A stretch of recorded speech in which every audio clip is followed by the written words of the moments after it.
Hey folks, just back from Florida, an amazing trip, working with the shorebirds down there, having a great time shooting.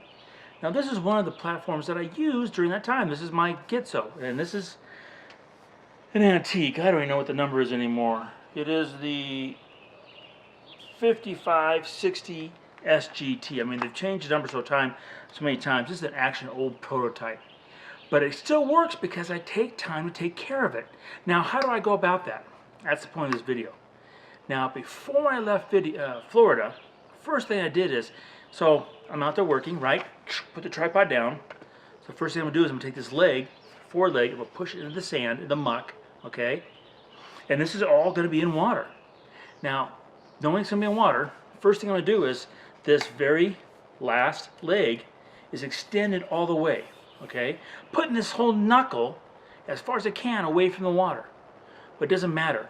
This down here is not a perfect seal. A lot of people don't realize that. These unscrew. In fact, they vibrate off. People often lose these. Well, because these unscrew, water gets in here. So as soon as you get back to your vehicle and you go like this to collapse the tripod, collapse the legs, all that moisture, in this case salt water, nasty, nasty stuff, goes into the tripod and it goes all the way up in this section, and the next time you take it, it goes all the way down. So this is about how I take care of it. So the first thing I do is, once I get back to the vehicle, I take these off and let all the water that I can drain out. Okay, first thing I do. Then of course these go back on so I don't lose them. Now I'm going to use this back and forth, back and forth. In this case I used it for 2 weeks down there. So the next thing I did, right before I left the hotel, before I got on the plane to come home, I put this tripod up. I said, put it all the way up in the hotel room. Used one of their beautiful, clean, nice, white face cloths. Got hot water, and I cleaned around the joints the best I could. Best I could, okay? So there's the basic to get it back to the house. Now it's time to actually really clean this, because carbon fiber, not so much, but these knuckles, there are parts in there that can corrode, and with that salt and that buildup of salt can sit there and make them so they lock up. You can't use it anymore. We don't want to go there.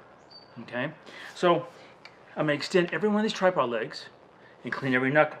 Now, if I did that right now, you'd sit there and watch me for 10 minutes extend this thing, because this thing goes up about this tall. I'm not going to go there. I'm going to show you the basics of how I deal with this tripod and taking care of it. Okay, I think it's really important.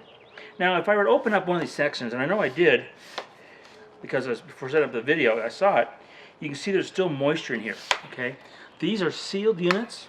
There's still moisture in here, okay, just from either A, working in the ocean, or B, when I cleaned them back in the hotel. So that's what I'm going to do.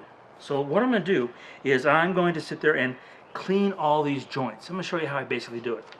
My assistant here is going to give me the magic paper towels, okay?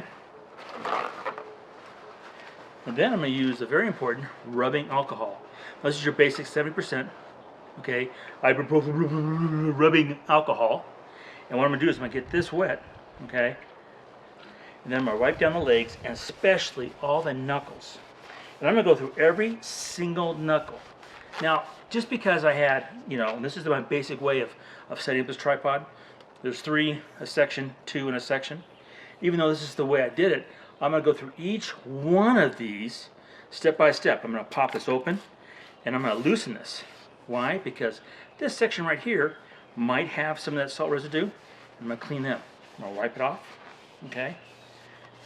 Put it back down. Wipe the other section, okay?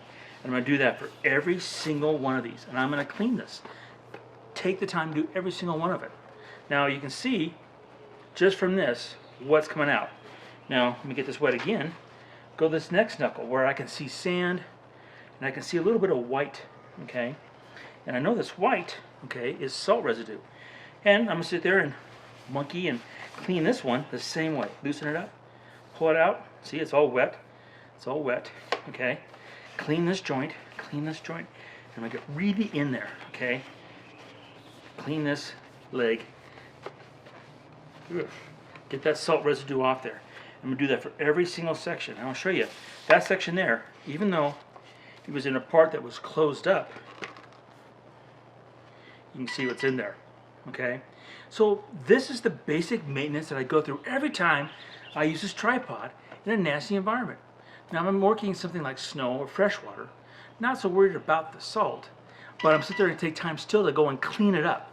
It's still very important to clean up. The last thing I'm going to do is the leg extensions. I'm going to put this tripod all the way up. Then I'm going to put it in the sun. I'm going to let it bake. Let it bake for a full day in the sun. Make sure it's totally dry. And when I do that, these end caps will be unscrewed. So this chamber here, as this leg gets hot, any moisture will evaporate out. That way I'll put it back away, clean, ready to go for the next trip. I've been doing that with my Gitzo tripods, the carbon fiber tripods, since day one. And that's why I'm still working with these prototypes, and they still function for me. So hopefully it helps with your basic tripod maintenance. Simple, basic, but it works.